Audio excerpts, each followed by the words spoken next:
Hello, and welcome to today's talk, sponsored by the Central Asia Working Group under the auspices of the Institute of East Asian Studies at UC Berkeley. This is an initiative that aims to bring Eurasia into focus by fostering campus-wide dialogue between faculty, visiting scholars, and graduate students working on the region. I am delighted to welcome Tokjan Kasyanova today. Dr. Tokjan Kasyanova is a Washington, D.C.-based senior fellow at the Center for Policy Research, SUNY Albany, and a non-resident fellow in the Nuclear Policy Program at the Carnegie Endowment for International Peace. She's an expert on nuclear politics, WMD non-proliferation, and financial crime prevention. She currently works on issues related to proliferation financing controls, exploring ways to minimize access to proliferators to the global financial system. Kasyanova holds a PhD in politics from the University of Leeds and is a certified anti-money laundering specialist. From 2011 to 2015, she served on the UN Secretary General's Advisory Board on Disarmament Matters. Today, she will talk to us about a fantastic book entitled Atomic Step: How Kazakhstan Gave Up the Bomb, published a few months ago with Stanford University Press. Please join me in welcoming Tokjan Kasyanova.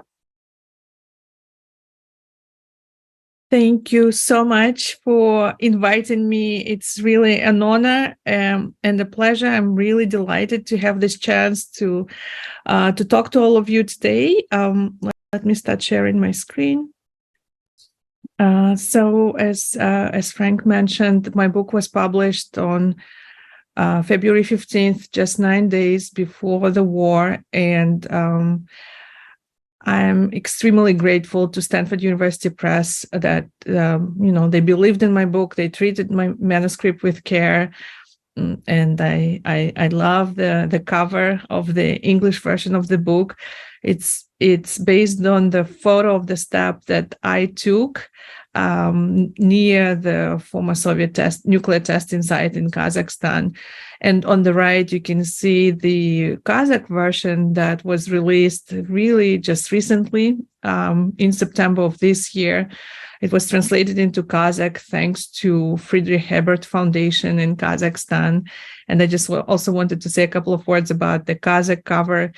You can see it's the yurt, and most importantly, you can see the opening of the yurt. And in Kazakh, it's called Shanarak. Shanarak holds a very symbolic meaning for Kazakhs because it's through Shanarak that light and air comes in. And the concept for this book was that we really wanted to show the figure of a mother and a child, and partly because women and children they suffer the most from ionizing radiation, but also it's about how many families in that region had to go through a lot of pain and heartbreak and are still going through it, connected with the legacy of the Soviet nuclear testing program, and also how they tried to protect their children. I recently went to Kazakhstan to launch my book there, and I must admit that even I didn't appreciate the timing of my book's appearance. All these years I was really feeling bad about the fact that it took me such a long time to write my book. I think in total, it took me about 15 years to research and write it. But I think the timing is very important because just the conversations and the events that were hosted in Kazakhstan in the context of the processes that were already underway in Kazakhstan, and that's national identity search, nation building, but also the conversations about decolonization. And so I think it was really meaningful for me to see that the nuclear story is also seen as part of this much broader discourse on Kazakhstan Reclaiming Agency, Kazakhstan and the decolonization process. So let me just tell you a little bit about the book. It the books begins in the late 1940s, because that's when the Soviet government decided to really push with its own nuclear weapons program. And the Soviet military needed a place where they could test the weapons they were about to create, and they chose a site in the Kazakh steppe. And so the first half of the book really talks about the 40 years of nuclear tests, and they tell also the story of Kazakhstan's anti-nuclear movement and narrate how Kazakhstan shut down the Semipalatinsk nuclear testing site while still being part of the Soviet Union. The second half of my book is devoted to what happened after the Soviet collapse. And here, the main events revolve around the early days of independence, when Kazakhstan was left with a rather significant nuclear inheritance.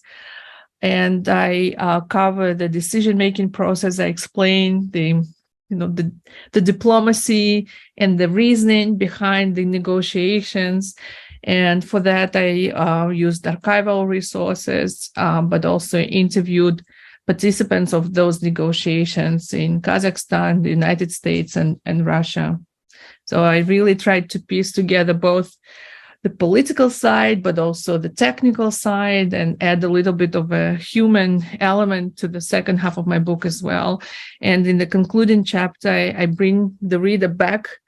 The book goes the full circle from the start, and it starts in the 40s, and then it ends in today's Kazakhstan. And I explain the continuing legacy of Soviet nuclear tests. I talk about Kazakhstan's nuclear diplomacy, and describe the challenges and opportunities in the nuclear field within Kazakhstan. So why did I decide to write the book? Only a handful of countries in the world had ever anything to do with actual nuclear weapons, be it develop them or have them on their territory, and Kazakhstan is one of them. And so I wanted to explain how Kazakhstan chose the non-nuclear path, why it decided to give up on the nuclear program. And I tried to add nuance to the story, and the very complex story of how decisions were made, because I think, as a scholar, I could see that the existing narrative was a little bit too linear and maybe a little bit too simplistic, and revolving around mostly around one person, the former president of Kazakhstan, Nazarbayev. And as a newly minted PhD, because that was when I initially got the idea to write this book, I was only interested in that part. So, if I would have completed this book 10 years ago, it would only be the second half of the book, only about politics and decision making. I really just planned to test different IR models and use Kazakhstan's case for that. But when I started working with the archives in Kazakhstan, and when I started traveling to the Semipalatinsk region and meeting people, survivors of Soviet nuclear tests, and when I saw how the tragedy is still very prominent for the Kazakh society, and I just recognized that I cannot narrate the second half of the book. I cannot narrate how Kazakhstan decided to give up a bomb without including the Soviet period, without including the story of how the Soviet government used Kazakhstan for its nuclear experiments and what it did to its land and people. And throughout the entire process, which was very long, I had rather personal reasons that sustained me. My father's family is coming from the Semipalatinsk region, and so as a child, I would travel to the city. And I always had this affinity for that area of Kazakhstan, and also my father, he was the founder of Kazakhstan's first think tank, Kazakhstan Institute for Strategic Studies. And so in the early 90s, they were there were so few people who could provide advice on nuclear policy, and that institution, my father and his colleagues were, among the few who could provide policy advice and develop different scenarios. And so while I was, very young at the time, and obviously I didn't understand fully the gravity of the situation and the challenges Kazakhstan faced, but I kind of, I would say by osmosis, just by being exposed to those discussions, I understood how important that period was for Kazakhstan. And so as a nuclear scholar, I just felt it was my responsibility to take this story and try to tell it. And so let me just talk a little bit about the first half of the book that is devoted to the period of Soviet nuclear tests. I've been working in the nuclear field, if I count from the moment I started my PhD, which was in 2000. So it's more than 2 decades in total. And so when you work in the nuclear policy field, at some point you kind of think, okay, I understand everything. I understand nuclear weapons programs. I understand what kind of impact they have on communities. I obviously understood that nuclear testing programs had an extremely negative impact on many communities around the world, not only in Kazakhstan. But I must admit that nothing prepares you for when you actually confront the reality, and especially if this reality is part of your own story, if it's about, your countrymen and your countrywomen. And so for me, that happened a few years ago when I had a chance to be on a helicopter ride overlooking the Semipalatinsk nuclear testing site. And it's really only then when you see from above the expanse of the territory. Intellectually, I understood that it was a large territory because I knew the size. I knew it was the size of Belgium, but it's really different when you are there and you see it, and you also can see the difference between the land that wasn't exploited, wasn't touched by the military program, and then when you see the actual polygon and you see the remnants of the activity there. And so that was also the time when I started meeting the survivors of nuclear tests, and so that part of Kazakhstan's history stopped being abstract to me. And the story started in the 40s, and when the Soviet government really just didn't spare anything. The Soviet Union was coming out of the World War II, and the little resources that it had, it just poured everything. Basically, they decided that we will not spare anything, and we need to get the bomb, and they spared nothing. And so they chose the site in eastern Kazakhstan.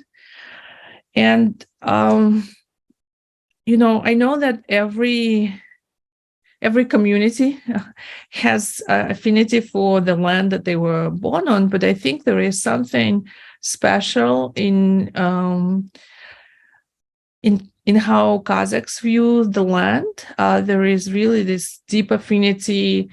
There is the land where your ancestors were born, lived, and are buried is very important.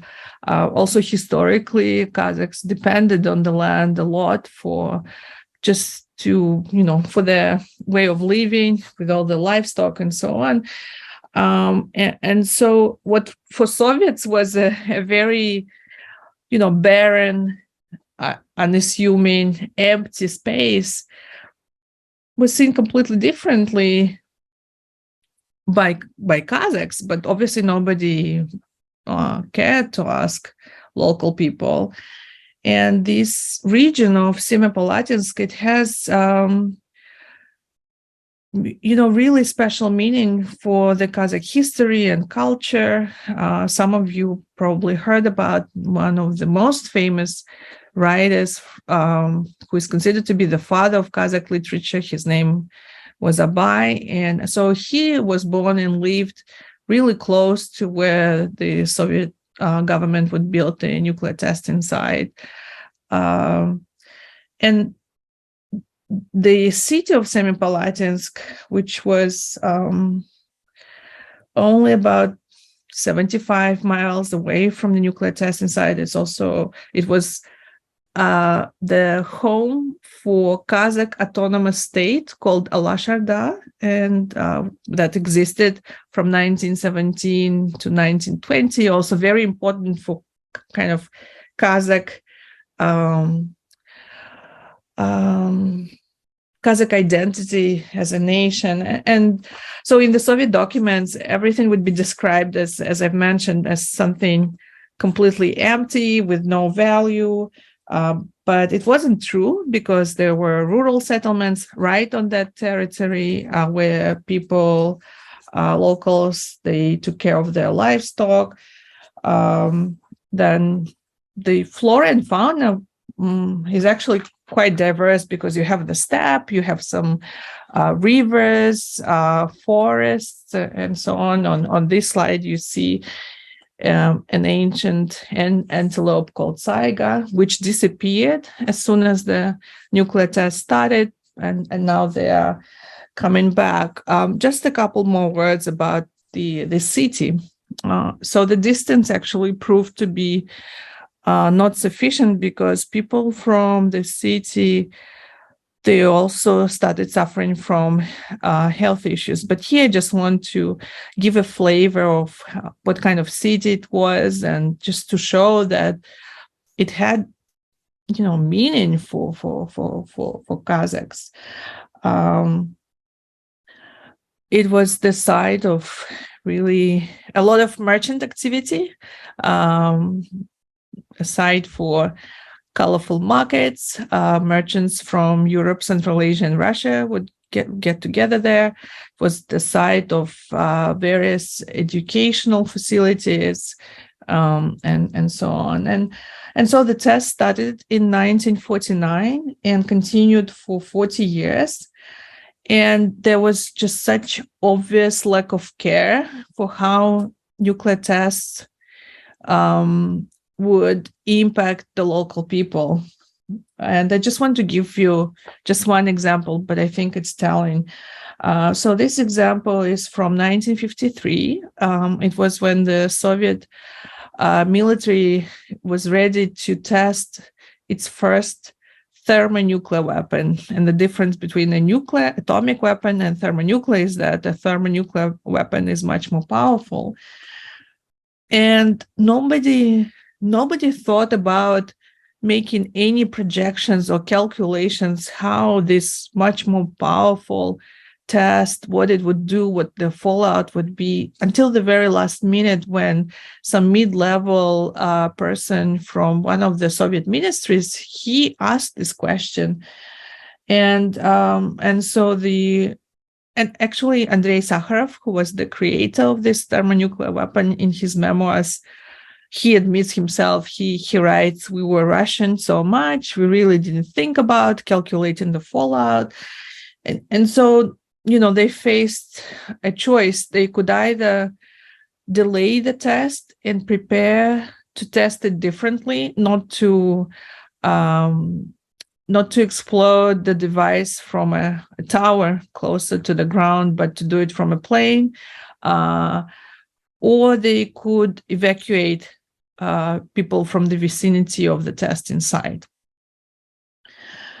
And they decided to go for it. They didn't want to delay it, so they started evacuation in a rush, in an unprepared manner. And questions remain whether this evacuation even helped, because obviously everything was rushed. And I saw some interviews from decades later where specialists were commenting that they were not even sure whether it helped because of how winds blew and so on. But even if the people would be, even if they were moved to a safer place, they were brought back just a couple of weeks later on to their villages that were now contaminated.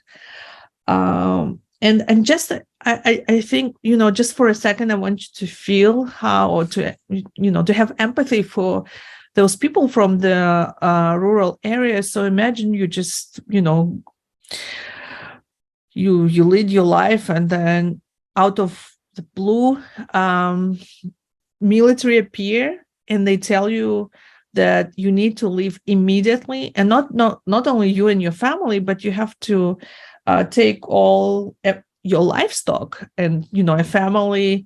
We're talking about areas that prided themselves on raising livestock, so one family could have several dozens of livestock and so on, and they would receive no explanation. They wouldn't know whether they would even come back. And I just find that it's so disrespectful to people, their way of life, and just, not giving any agency to people on whose land they were. And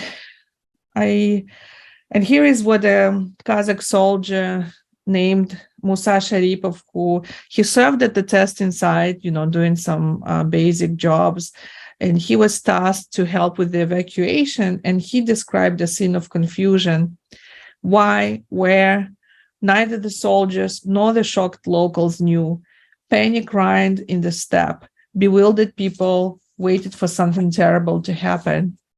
And in terms of terrible things, there was obviously immediate impact during and after each test. But because of the external exposure to radiation, but there was also long-term consequences and long-term contamination, because the radioactive particles would contaminate the land, the plants, and then animals would eat it, and then locals, they would eat meat or drink milk that would now be contaminated. And throughout all these years, there were only very limited studies, monitoring studies on locals, and they were really done for military purposes. They collected data that would help with military planning to understand how radiation could impact the enemy or your own population. But these studies were classified. They were never shared with the local healthcare providers. And even more importantly, local doctors were prohibited from giving truthful diagnosis. And so if somebody died from stomach cancer, the record would say stomach disease, for example. And the health impact was very visible and very severe. Cancers, blood diseases, people were losing swallowing reflex, which is a defense mechanism against choking. And a lot, in terms of women and children, lots of miscarriages, stillbirths, and so on. And for example, on this slide, on the left, you see, you would think it's a small girl, but actually it's a young woman. At the time of the photo, she was 16, and it's just that she stopped growing. And I want to give you a second to read one of many testimonies. I want to bring your attention to the fact that she mentions that her son hanged himself, and that was actually one of the more really the darkest side, I think, of the experience of locals. The suicides really shot up during that period, and initially Kazakh families would not bury those who died by suicide at the regular Muslim cemeteries, because it was considered that was against religion. But then, as they explained to me, there were just too many of them, and so they decided to call it a polygon disease.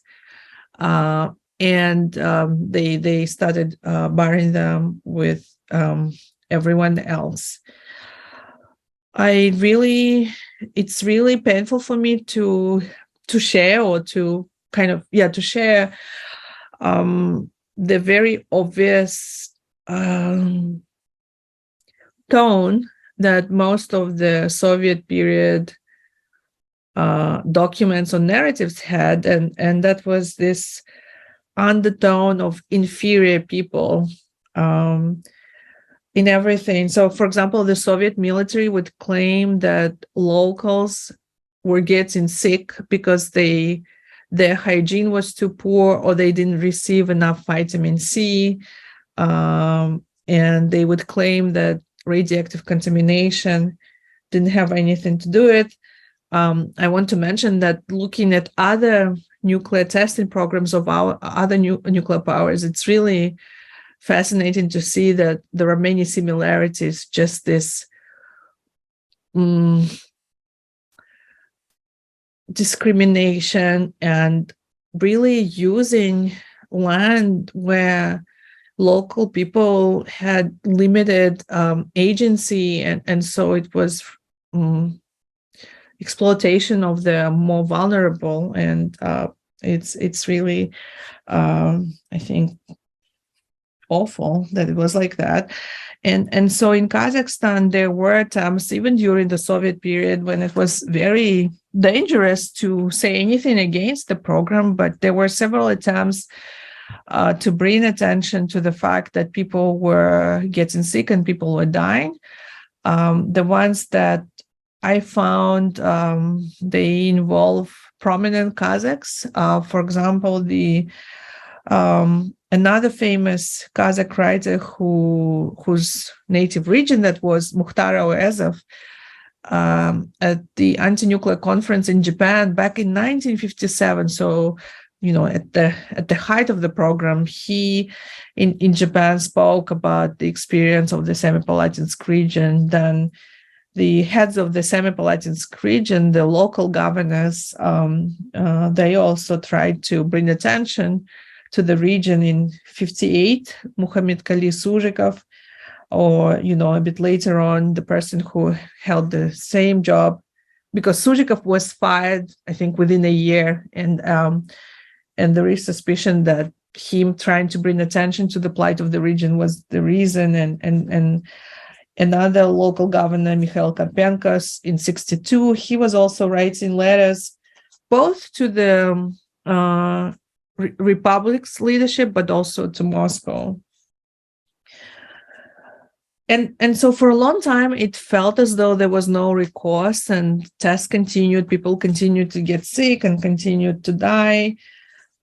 But by the late 1980s, there was a confluence of events that were happening at the macro level, at the Soviet level, but also within Kazakhstan. And, at the Soviet level, the arrival of Mikhail Gorbachev, it really opened new opportunities for not full political freedom, but definitely much more than previously. And the monopoly, most importantly, the monopoly of the Communist Party was broken, because before only one party could exist, and now they allowed other public movements, including environmental ones. And in Kazakhstan, the anger with nuclear tests, it reached its peak with the background of other things that were happening in the Republic. And that's it was really the moment from, I would say, mid-1980s, when there was this reclaiming the agency, or really stronger push for national identity. And then, as it happens in history, sometimes it's one specific event that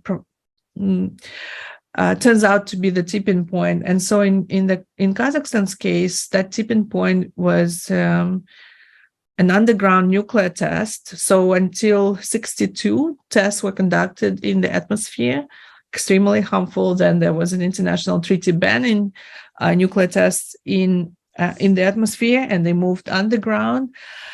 And so the That test occurred on February 12th of 1989. And what happened is that, as happened with many other underground nuclear tests, radioactive gases, they just escaped from underneath the earth, which was common. This kind of venting was common, but in this case, the information on radioactive contamination became public. So basically, near the nuclear testing site, there was a military town of Kurchatov, where everybody who was connected with the nuclear testing program lived. But there was another military town called Shagan, and this is where the Soviet military had a base for its strategic bombers. So the safety devices in that other military town, they picked up on that contamination, and the military commander in that town, he took some safety measures to protect his people, but he also didn't hide this information from the local governor.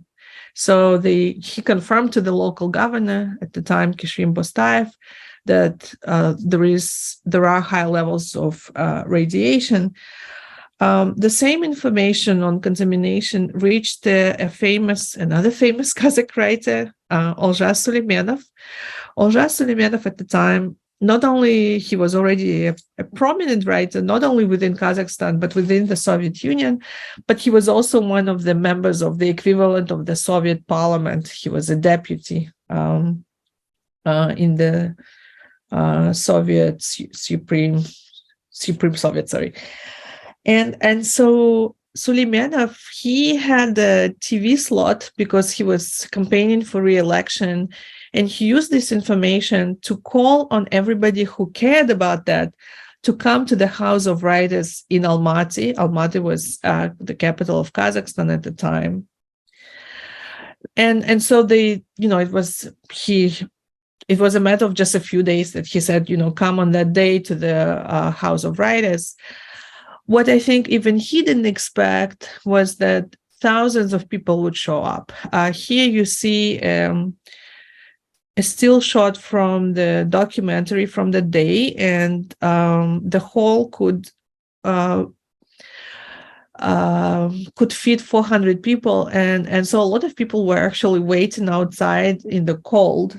And when I interviewed the participants of that first rally, they all described that the atmosphere was absolutely electric that day. The emotions were very raw.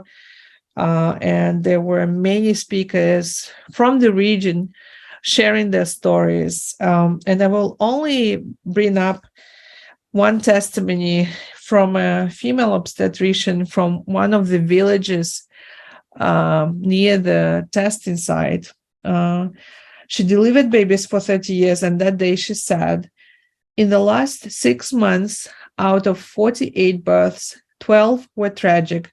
6 newborns died, and 6 were born without limbs or with Down syndrome. She implored, I demand, as a doctor and as a mother, stop nuclear tests. And on that day, Kazakhstan's anti-nuclear movement was born. And within days, and I want to remind, this is 1989, no internet, no social media. But they used the organizing committee had some prominent journalists involved. And so through regional networks, they were able really to spread the message across the republic. And within days, they had millions who signed the petition against nuclear tests.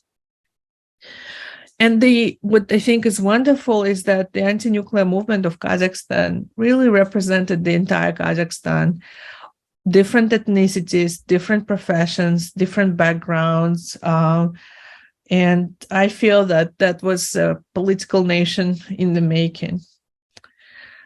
And the story of Kazakhstan's anti-nuclear movement, I find that it's a story of people of Kazakhstan reclaiming the agency that, they were controlled by Moscow, by central government. And here you see the people of Kazakhstan really standing up and starting their fight to end the Soviet nuclear testing program in Kazakhstan. And so, I feel that period, those 2 years between 89 and 91, the struggle was happening at different levels within Kazakhstan. And it involved different parts of the society, but also of the political establishment. For me, the main story is, of course, about the people and just the grassroots push within Kazakhstan. But then, of course, also at the level of the Republic's leadership, initially it was very polite, and they kind of used the anti-nuclear movement to say, look, our people are there protesting, and Kazakhstan fulfilled its part, and we think you should move tests somewhere else and not continue here. But also, there was a fact of Gorbachev, because Gorbachev, he actually, on a personal level, he wasn't interested in the arms race with the United States, and he actually was in favor of ending the testing program. But Gorbachev wasn't powerful enough to win in the power struggle with the military-industrial establishment. So I think it's just an interesting additional angle that Gorbachev needed the anti-nuclear movement as well for his reasons, and obviously it helped the anti-nuclear movement as well that Gorbachev was in power. But still, for 2 years, the Soviet government was trying just to bargain, to say, okay, we've heard you, we are gonna launch this economic assistance program, or we're going to give you a little bit of this, a little bit of that. And so there was bargaining going on. I really find it wonderful that people of Kazakhstan were not alone in that fight. For the biggest rallies and events, the international activists would join. They would come to Kazakhstan, peace activists from the United States, from Japan, the Hibakusha, there are those who suffered from US bombing of Hiroshima and Nagasaki. Physicians were really an important category of people who were helping, again, from international community, from Canada, from European countries, activists from Russia as well. And and downwinders from the United States would come, and there was this real affinity.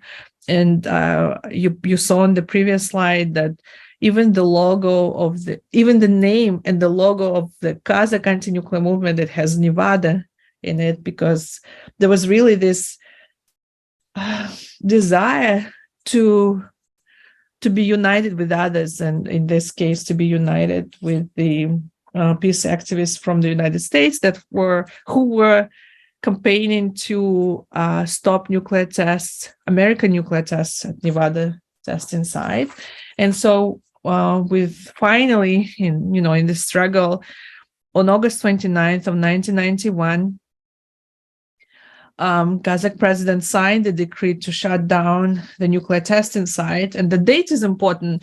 There is symbolism in the date, because the first Soviet nuclear test in Kazakhstan was on August 29th of 1949. And so you have this decree coming out on the August 29th. And the anti-nuclear movement was really pushing. They were saying that if the testing site is not shut down, we'll just bring out everybody to the streets. But again, I'm, pointing your attention to the date, because we also know that in August, just a few days before that, on August 19th, there was an attempt for coup d'etat at the Soviet level. And so I think partly Kazakhs also used this opening, or this chance, to push through and to push through this decree. Because I think there was a feeling that it's a window of opportunity. Having said that, I think it's really important that Kazakhstan did it while still formally being the part of the Soviet Union. So what's the situation right now? The Kazakhstan Institute for Radiation Medicine and Ecology, they analyzed some of the data that is available, and their studies show that even the second and third generations are affected, and they could also confirm, because they have some documents remaining. A lot of documents were either destroyed or taken to Russia, but just the documents from one facility in Semey, connected with this monitoring that was going on, they had some data, and so they could go back, look at the names, and see when these people died, from what, and so this data also shows that those who lived in the vicinity of the nuclear testing site, they had higher mortality rates and higher cancer rates. Just to add from my own impressions of going to the villages nowadays, rural areas that are next to the former testing site, is that there are hardly any old people, and that there are a lot of children with very serious diseases, including cancers, and that would be already the fourth generation of victims. So now I just, in a briefer component of my presentation, I wanted to talk about what happened after the Soviet collapse. And Kazakhstan found itself with the fourth largest nuclear arsenal in the world, more than 1,000 nuclear warheads, intercontinental ballistic missiles. What it means, intercontinental, is that they could fly and reach US mainland, heavy bombers that could carry nuclear bombs and nuclear facilities and nuclear material. And so for nuclear weapons, Kazakhstan did not have access to command and control, which means Kazakhstan could not launch the weapons. It also couldn't prevent them being launched, but the weapons were in Kazakhstan. And according to how, the Soviet disintegration was managed, everything that was on each republic's territory at the time of collapse was the property of each republic. And so without Kazakhstan, the fate of those weapons could not be decided. And, those were Soviet nuclear weapons, but Kazakhstan's resources and land were used to build and test them. And it wasn't a default decision that they had to go back to Russia. In fact, legally speaking, it's only in 1994 that the legal status of the weapons was formalized in the bilateral agreements that Kazakhstan and Russia signed. And that agreement said that these Russian weapons temporarily located on the Kazakh territory. Of course, nuclear weapons were important, and Kazakhstan's decision on nuclear weapons was important. But I think what's even more important is what Kazakhstan decided to do about nuclear facilities and nuclear material, because those components Kazakhstan controlled fully.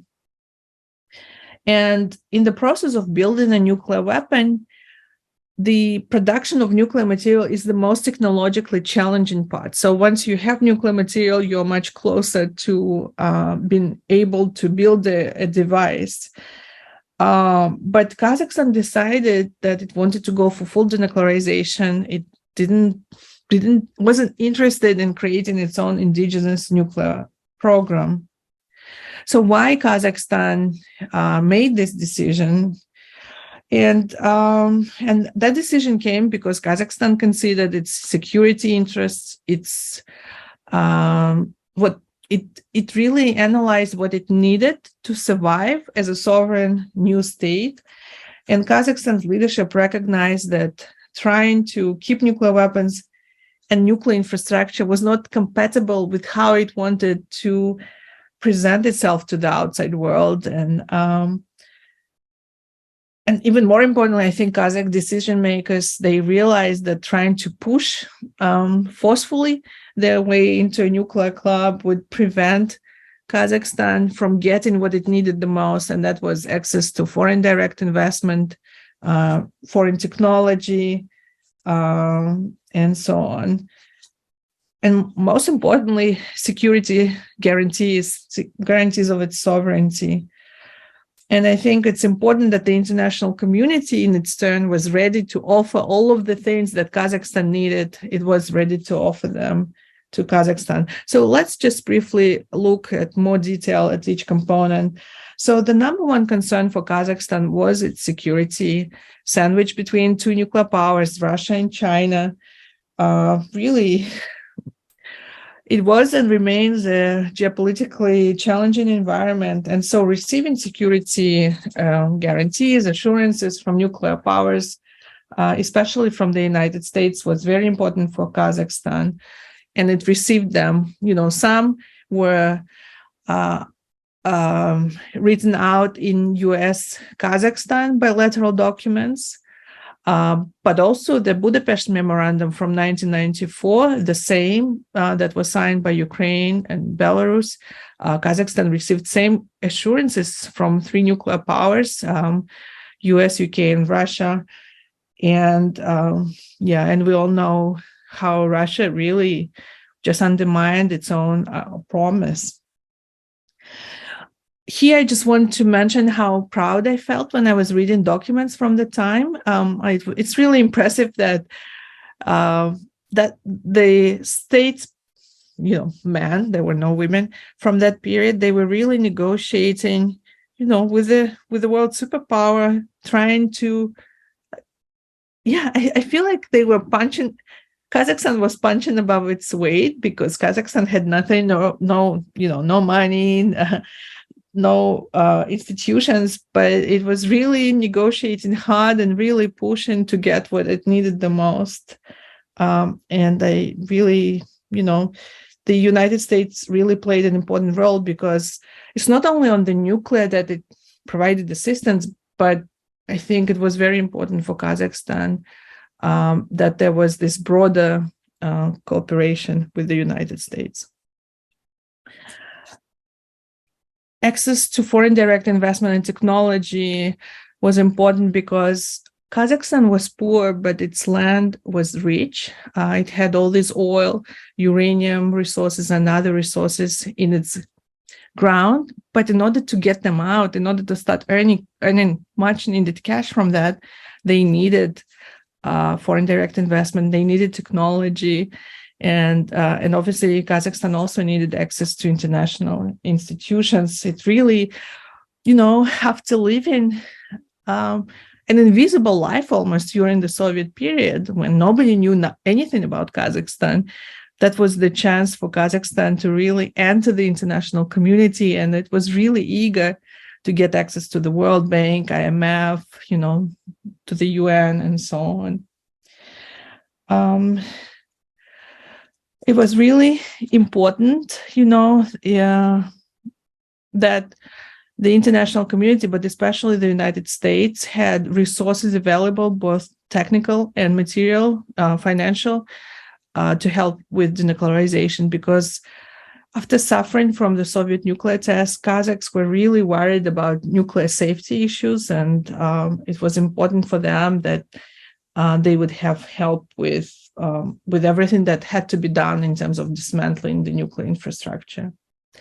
And then, of course, domestic situation in Kazakhstan was very conducive because the society was very anti-nuclear. Politically, there was no opposition to Nazarbayev, really no plurality, unlike Ukraine. And so it was up to a few decision makers to make decisions. There was no nuclear commercial sector. There was no military. So all the domestic groups that could have been lobbying for a nuclear path, they were just not present. Some representatives of the more nationalist movements, they published articles in the press and they were saying, no, Kazakhstan should keep the weapons. But those voices were not very powerful in terms of the actual impact on policy. For me, the most important part of this entire story is the normative aspect. I think it's very important that a new country that really was just entering the world, that even with all the problems they saw with the main nuclear treaty, the Nuclear Non-Proliferation Treaty, it's it can be said that it's quite unfair because it divides the world into nuclear haves and nuclear have-nots, that it establishes that only 5 countries can have nuclear weapons. Still, even with all the shortcomings and criticisms that were really, felt in Kazakhstan, the advisors to the president, they really felt it was important that Kazakhstan does not become a pariah state, that it doesn't go against accepted norms in the nuclear field. They really didn't want to give an excuse for other threshold countries to go nuclear. And so with all of that in mind, by December of 93, Kazakhstan formally committed to a non-nuclear path. And so weapons were removed by 95. And I just want to conclude my presentation with just some reflections on where we are today.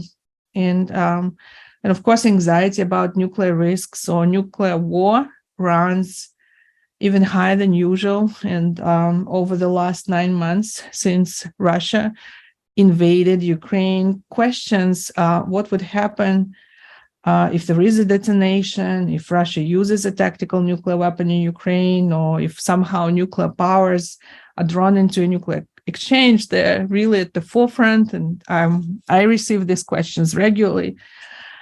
And so one of the most common questions I've been asked since the start of the war is, if Kazakhstan, the question that I'm asked is, should Ukraine and Kazakhstan regret that they gave up nuclear weapons? And my answer for both countries, still, no matter what, remains that they made the right decision.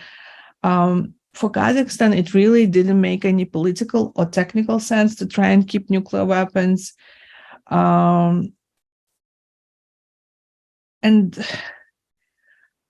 I've mentioned, there was no access to command and control. Ethnic Kazakhs practically were non-existent in strategic nuclear forces. But also, of course, Kazakhstan could have used the nuclear infrastructure and material for, at least some latent nuclear capability.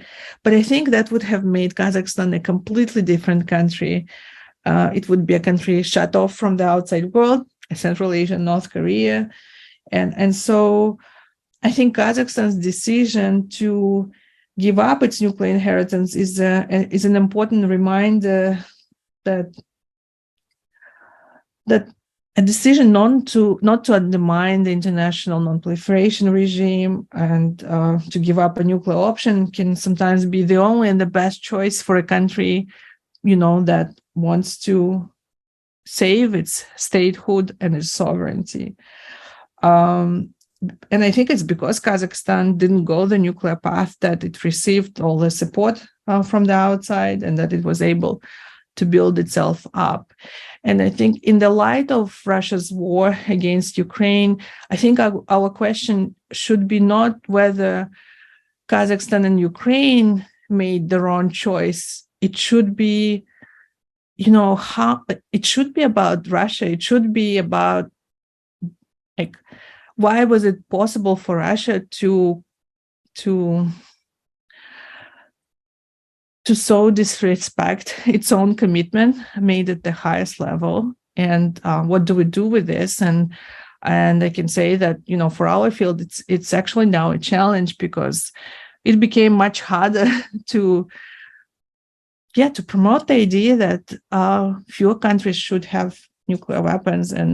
But it's really my hope that the emphasis should be on the what Russia is doing, but not questioning whether Kazakhstan and Ukraine made the right choice. And just again, coming back to Kazakhstan, that's a photo from one of my more recent trips to Kazakhstan. I love being outside, being in the steppe, and so now, whenever I see the beautiful Kazakh steppe, I really just think about the fact that, I think I feel relief that there were no nuclear tests, and I feel proud that Kazakhstan made the decision to not go the nuclear, didn't choose a nuclear path.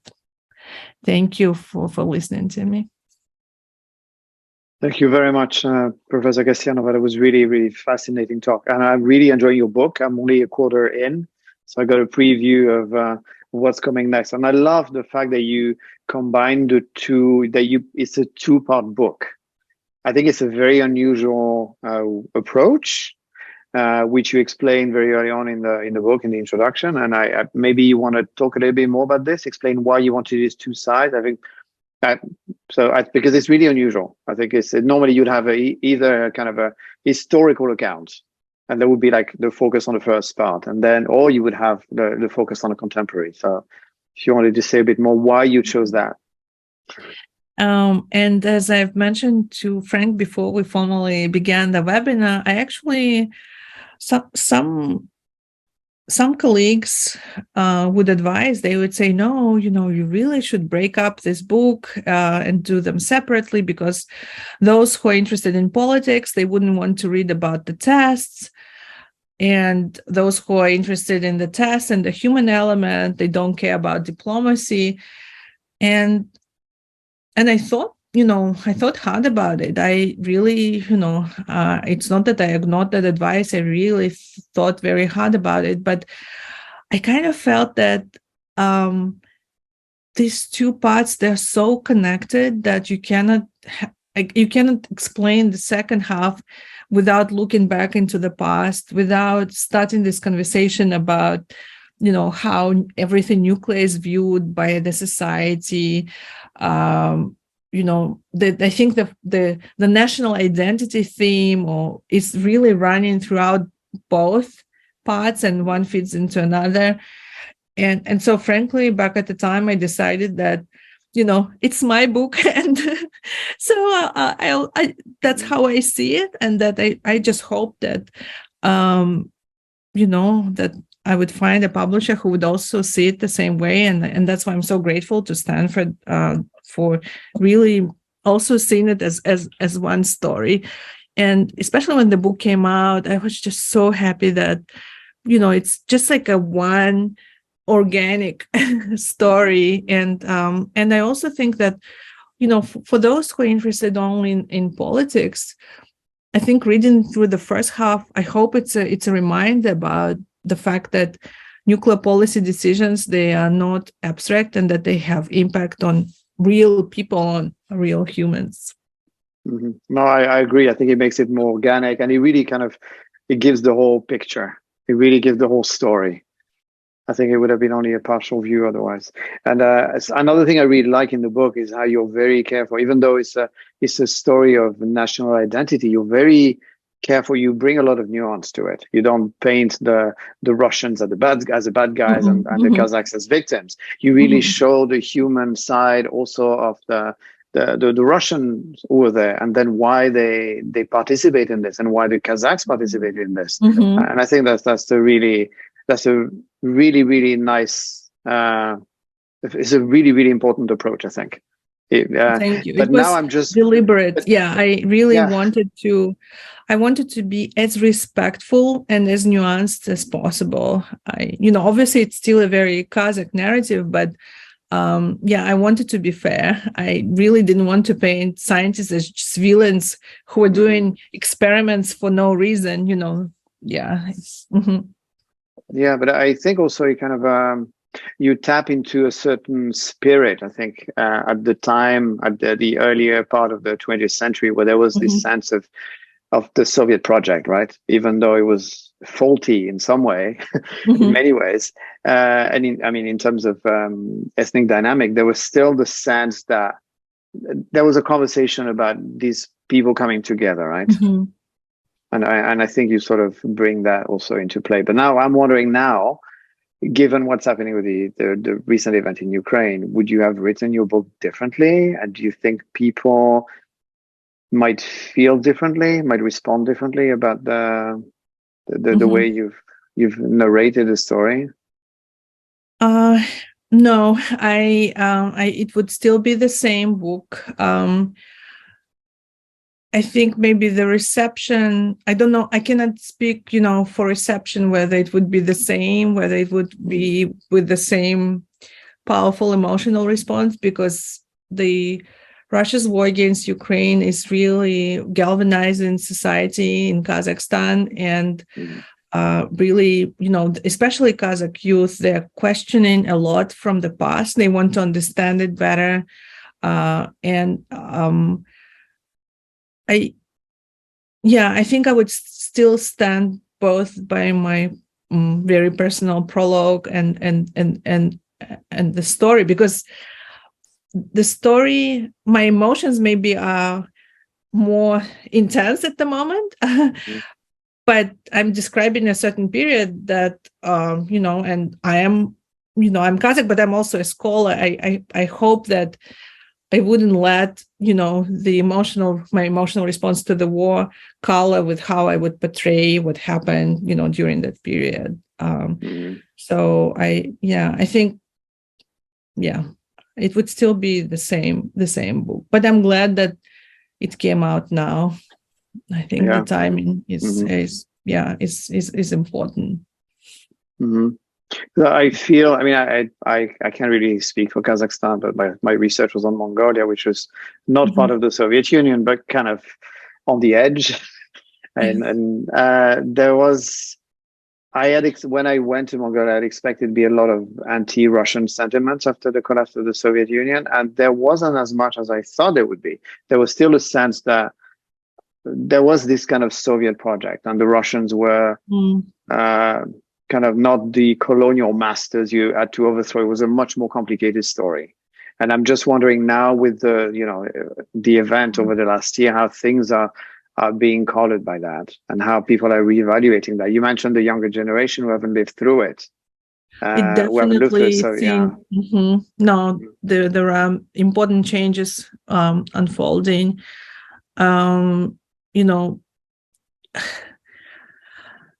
I think there is a bit of a generational divide, maybe, that, you still have some older generation that maybe are a little bit nostalgic for the stability of the Soviet period. And also there is a massive influence still of Russian mass media in Kazakhstan. But I can say that even a few months make a difference. So I, for example, went to Kazakhstan, I think in May, and even between May and September, there was an obvious, an even stronger shift that, and it's not, it's not only about ethnic Kazakhs, it's about, many people of Kazakhstan. You'd see it in small and not so small ways. For example, in small ways, how, for example, ethnic Russians of Kazakhstan on Twitter, they now make sure they put like a Kazakh flag, or they put something Kazakh in their bio, or they spell their Russian name, in a Kazakh sounding way, or, in a more tangible way. The interest in the Kazakh language has skyrocketed for both Kazakhs who until now maybe had trouble speaking Kazakh, but also for other ethnicities who live in Kazakhstan and who see themselves, the identity. I think there is just such a push towards clear identity of a political nation. And and it's these processes, they started some time ago. You could really see it, and, in terms of the pop culture, the prominence of Kazakh music, for example, I don't know, soap operas and so on. But the war just put this process on steroids. I think there is a lot of rethinking, reassessing, and it just, as I said, the process was already there. It just intensified. Right. Yeah, I can see that. I can see that also with people I know from Ukraine who spell their name differently, who make a point of speaking Ukrainian rather than Russian. Yeah, there's a shift. I can also, especially in terms of language, that for example, just a couple of weeks ago, I gave a lecture to some students from Kazakhstan, and I gave it completely in English because I'm studying Kazakh now. I cannot speak in Kazakh yet, and there is something about what kind of language you choose, or and it's now becoming deliberate, and in certain circumstances, it's a reflection of how you want to be perceived, I guess, and the distancing that many people want Right. to have. Yeah, I think the political dimension has become more explicit, right? I think there used to be more fluidity, especially in Central Asia, where people were bilingual or spoke Mhm. Russian. It didn't really matter, right? In terms of you spoke one, I mean, it mattered, but it didn't matter to Mhm. the same extent. Yeah, right. Mhm. Yeah. To bring back to the book, I mean, there's something that really struck me when I read, and then you said again, it's like the size of the testing grounds. That was the size of Belgium. That's enormous. And I'm just wondering how a territory of that size could be managed. Was there kind of security? Were people prevented from going in, or were people still, especially the nomads, would they Mhm. still infringe on that territory? How was it kind of securitized? Yeah, so they took over this huge amount of land, which meant that people couldn't put their dwellings there. Some settlements had to be disbanded, but obviously the actual land for the tests, it was smaller, so there was security around the more sensitive parts of the testing site, but it was not possible to control the entire area. And so what happened is that locals, where would they go to feed their livestock? So they would still be in that area, but just what changed is that the animals were eating contaminated grass. And so, neither during the Soviet period nor now, it's not possible to control such a territory. And so what Kazakhstan is trying to do now, the government, which, some activists are for, some against, is to redraw the borders of the former testing site, just so that some of the land that is considered to be safe, that it could be given back for public use, because it's still, you still formally cannot do anything with it. You cannot mine there. You cannot, officially build anything there. Okay. So how much of it is contaminated now? I mean, what kind of size would that be now? I mean, I know it's difficult to to probably draw a line, but so and I'm not I'm not a technical specialist, so I have to rely on what those who are say, and so the Kazakhstan created National Nuclear Center on the basis of the infrastructure that was left in Kurchatov. Kurchatov was the town where all the scientists and military lived, and so the specialists from that institute, they checked the experimental field, the immediate areas where the experiments were, or the tests were taking place, and they say that there are some hot spots remaining with quite high radiation, and those hotspots would remain heavily contaminated for many, many years, because half-life of plutonium, for example, is 24,000 years. But they also say that there are many parts of the land that formally belongs to the testing ground that are safe, and so I know that some question this assessment. For example, some activists would say, no, we don't trust it. And but I don't know, it does sound plausible that you would have remaining high contamination where the actual, tests occurred, and while there is some other land that is just, right. not as contaminated. Yeah, it makes sense. It would not be completely uniform, and it would depend on Yeah, because the it quality of depended the so land, much on the on wind, on, yeah, the on a lot of the things. type Yeah. of the soil, where the wind blew, and so on. The topography. I mean, you said it was all flat, though. There was there was Where no atmospheric mountains. tests were taking place, that field was flat, but they were doing underground nuclear tests in the mountains and nearby mountains, Okay. Sigilin Mountains. Right. But so underground nuclear tests are still harmful, but not as harmful as atmospheric nuclear tests. Mm-hmm. Right. To go back to this, to the choice of location. So, so from from a Moscow-based perspective, it was kind of empty. It was kind of an ideal testing ground, but there would have probably been also kind of empty testing ground in parts of Russia itself, not part of Kazakhstan. So I'm just wondering whether you think that was part of the picture, whether they were reluctant to do that in Russia, or whether it was at that time it was just more a matter of finding a spot and trying to beat the US at their own game. And so they were looking at several factors, access to construction material, for example, sand, water, geology, geography. But yes, there were, Russia is huge. There were huge, taiga or somewhere where really it was much more uninhabited. And so I think the answer is that they wanted to do it as far from the metropole as possible. And, nobody cared that there, where they chose, people actually lived there, or a major city was not far away. I think they definitely could have found a place where people, that was truly uninhabited, but they didn't. It just, they didn't care.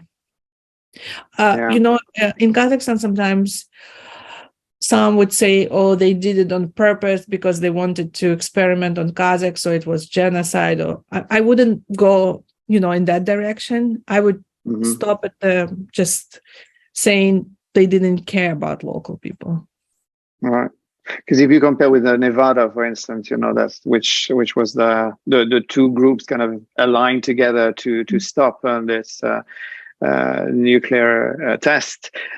Again, I mean, it was the US, but it was also a native land. So I'm just wondering to what extent, what was the part that was empty and what was the part that was other, ethnically other, that was also less important. In all the cases, basically, French, Polynesia, Algeria were native tribes, China, Xinjiang, Muslim minority, Uyghurs, US, the worst tests US conducted were in the Marshall Islands, and obviously Nevada, many native tribes, but also, some other minorities, St. John's, home to Mormons. And so in pretty much every case of a major nuclear power, the land was where there was some kind of minority. The common theme is that they used the land where local communities had less opportunity to determine their own fate. Yeah. We have a question that came in. It's quite long. I haven't read it yet, so I'm just going to read it as to you as I read it. Said, I would like to thank Tokjan for a presentation. As an Algerian, we share a similar experience with nuclear testing. As a country which land Sahara was used by colonizer France to develop its nuclear weapon program. I would want to ask her if she sees the similarities and common points, and how we can tell the story in a decolonial lens when the archives are still classified and the available data is so different from the two sides. As local scholars, for example, say it's this 57 explosion, while France maintained it was 17, and had to be objective and give voice to your people at the same time. It's a great question. Yeah. Leila, it's such a good question. And, I feel like I started answering it a little bit with just showing the similarities. So specific to the French nuclear program, so under the pressure, including from the academic community. France started declassifying archives on its nuclear program.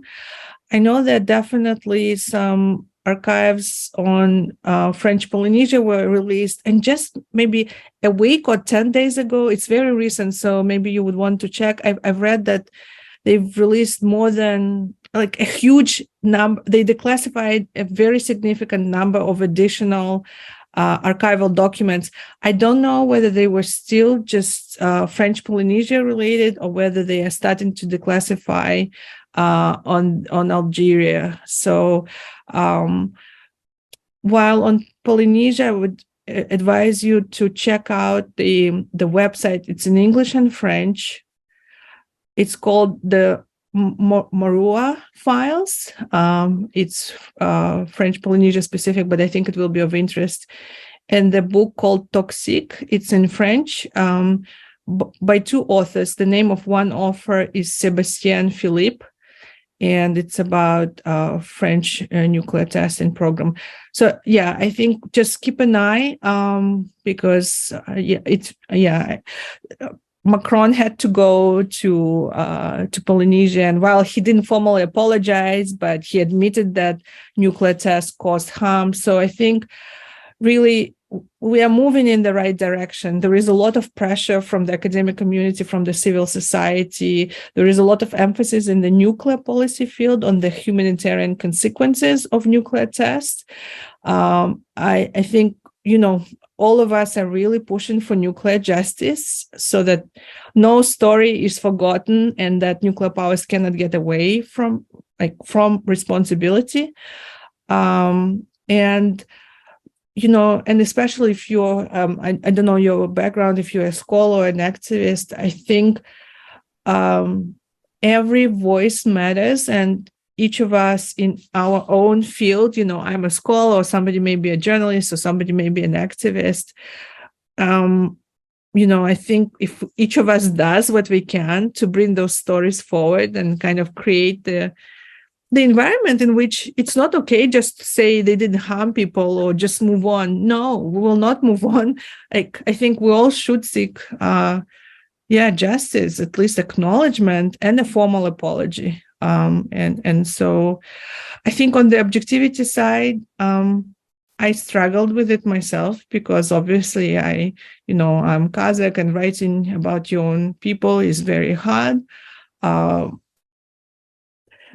maybe it's not possible to be I think nothing in this world is completely objective, but I think if you use as many sources as possible, if you are double checking, triple checking your information. And if you just at the start admit, these are conflicting narratives, but this is what I see, or this is what I found, I think, we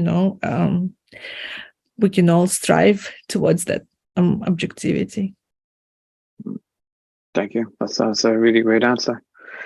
Have people sued in Kazakhstan? I've sued tried for damages, or because you said there's still so many children, being born with. So Kazakhstan has its own law from 1992 on helping the victims of Soviet nuclear tests. The law was good for its time. It's very out of date. Lots of problems with the law, and the assistance is not adequate. But there is this push now from the activists to renew the law, to revise it. This time on this trip, really, I think for the first time that the questions were so pronounced about Russia, reparations, formal apology from Russia. The geopolitics is that way that Kazakhstan as a country will never formally demand, I think, anything from Russia in that sense. But the society, and especially the youth, they're much more forceful in all of that. And of course, many within Russia would say we were the same country. It was all for the for the nuclear shield of the motherland. But the thing is, it's people of Kazakhstan who paid the highest price for the nuclear arsenal that is now of benefit to Russia, right? And so I think it's really interesting how in cases where it's of benefit to Russia, it's an inheritor of the Soviet Union, like with the seat of the UN, right? Or with some other things. But where it's about the damage, because of nuclear tests, it's the country that doesn't exist anymore.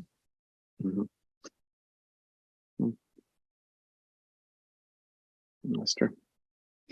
Well, I know it's late in London, so hang on, let me see if there's one more question came in. Oh, just saying thank you. Leila is saying thank you. Oh, public international law lecture. Well, thank you, Leila, for your excellent question. So we're gonna let you go, and thank you again for this wonderful Thank you talk. for having me. Thank you. And I really hope people get your book, because it's I love it, really. I really like it, because you can see the emotional aspect of it, even though you're very careful to be, to present a full picture. You can feel the emotional, all the emotions behind it. It's a very powerful book. So thank you again for that. Thank you for your talk today. Thank you. Bye-bye.